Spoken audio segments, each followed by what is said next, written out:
শ্রী রাধে কৃষ্ণের জয়। রাধে রাধে। আমার সকল সুধী ভক্তবৃন্দের চরণে আমার আন্তরিক শতকোটি প্রণাম। আসুন আমরা শ্রীমদ্ ভগবদ্ গীতার নবম অধ্যায়ের আলোচনা করি। আজকে আমরা ত্রয়োদশতম শ্লোকটি অধ্যয়ন করব। চতুর্থ শ্লোক থেকে দশম শ্লোক পর্যন্ত ভগবান তার প্রভাব, সামর্থ্য ইত্যাদির বর্ণনা করেছেন। সেই প্রভাব যারা না মানে তাদের বর্ণনা একাদশ ও দ্বাদশ শ্লোকে করেছেন। সেই প্রভাব জেনে যারা তার অর্থাৎ ভগবানের ভজনা করেন, এই বর্তমান শ্লোকে তাদের কথা প্রভু বর্ণনা করেছেন। মহাত্মানস্তু মাম পার্থ দৈবীং প্রকৃতিম আশ্রিতা ভজন্ত অনন্য মনস্য জ্ঞাত্তা ভূতম আদিম ব্যয়ম। কিন্তু হে পার্থ, দৈবী প্রকৃতির আশ্রিত মহাত্মাগণ আমাকে সর্বভূতের আদি ও অবিনাশী জেনে অনন্য চিত্তে আমার ভজনা করেন। যারা ভগবানকে জানেন, জ্ঞানী পণ্ডিত স্থিতপ্রজ্ঞ ব্যক্তি, তারা ভগবানকে দেখুন কি সুন্দরভাবে ভজনা করেন, সেইটি প্রভু আজকে বিশ্লেষণ করেছেন। মহাত্মানস্তু মাম পার্থ দৈবীং প্রকৃতিম আশ্রিতা। আগের শ্লোকে প্রভু কি বলেছিলেন? আসুরী, রাক্ষসী, মোহিনী স্বভাবপ্রাপ্ত মূঢ় ব্যক্তিদের বর্ণনা করেছিলেন। তাদের থেকে দৈবী সম্পদ বিশিষ্ট অর্থাৎ দৈবী সম্পদ বিশিষ্ট যে মহাত্মাদের বিশেষত্ব জানাতে এখানে কিন্তু প্রভু তু পদটি ব্যবহৃত করেছেন। দৈবীং প্রকৃতিম। দৈবীং প্রকৃতিম মানে কি? এখানে পরমাত্মাকে দেব বলা হয়েছে, আর পরমাত্মার সম্পদকে বলা হয় দৈবী সম্পদ। পরমাত্মা হচ্ছেন সৎ, সুতরাং পরমাত্মাকে লাভ করার যেসব গুণ ও আচরণ আছে সেগুলির সঙ্গে সৎ শব্দ ব্যবহৃত হয়। যত সদ্গুণ ও সদাচার আছে তা সবই কিন্তু ভগবৎ স্বরূপ, অর্থাৎ তা সবই ভগবানের স্বভাব, এবং স্বভাব হওয়ায় সেগুলিকে তার প্রকৃতি বলা হয়। তাই কিন্তু দৈবী প্রকৃতির আশ্রয় নেওয়াকে ভগবদ আশ্রয় গ্রহণ করাই বোঝায়। ভজন্ত অনন্য মনস্য জ্ঞাত্তা ভূতমাদিম ব্যয়ম।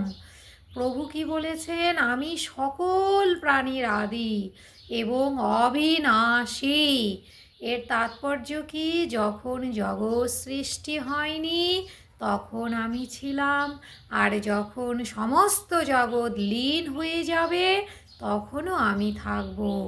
আমি এরূপ অনাদি অনন্ত অনন্ত ব্রহ্মাণ্ড, অনন্ত সৃষ্টি, অনন্ত স্থাবর জঙ্গম প্রাণী আমা হতে উৎপন্ন হয়, আমাতেই অবস্থান করে, আমার দ্বারা পালিত হয়, আবার আমাতে লীন হয়ে যায়, কিন্তু আমি একভাবেই নির্বিকার থাকি। অর্থাৎ আমার সামর্থ্য, প্রভাব ইত্যাদি কখনো বিন্দু মাত্র কমে না। এত সুন্দরভাবে প্রভু বিশ্লেষণ করে দিলেন, এরপরেও আমাদের মনে আর দ্বিধাবোধ থাকা উচিত নয়। আমাদের প্রত্যেকের গীতা জ্ঞান নিয়ে চলা উচিত এবং অবশ্যই জ্ঞানী হওয়া উচিত। কেন? কারণ অজ্ঞানতা, মূর্খতাই হলো সব কিছুর পতনের কারণ। আপনারা লক্ষ্য করবেন ভালোভাবে, কোনো গ্রামে বা কোনো শহরে যদি অজ্ঞান ব্যক্তি বেশি থাকে, মূর্খ ব্যক্তি বেশি থাকে, বিশেষ করে দেখুন অজ্ঞান মূর্খ মানে এটি ভাববেন না যে যারা পড়াশোনা জানে না তারা কিন্তু নয়।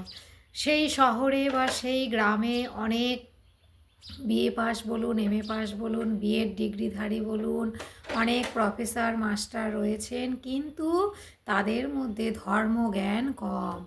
এই রকম আচরণযুক্ত স্বভাব, অর্থাৎ এই যে ধর্মজ্ঞানহীন যে স্বভাব, সেই স্বভাব কিন্তু আসুরিক স্বভাব। অসুরদের যে স্বভাব হয় সেই স্বভাব আমাদের জগৎকে, আমাদের সমাজকে কখনোই কিন্তু এগিয়ে নিয়ে যেতে সহায়ক হয় না।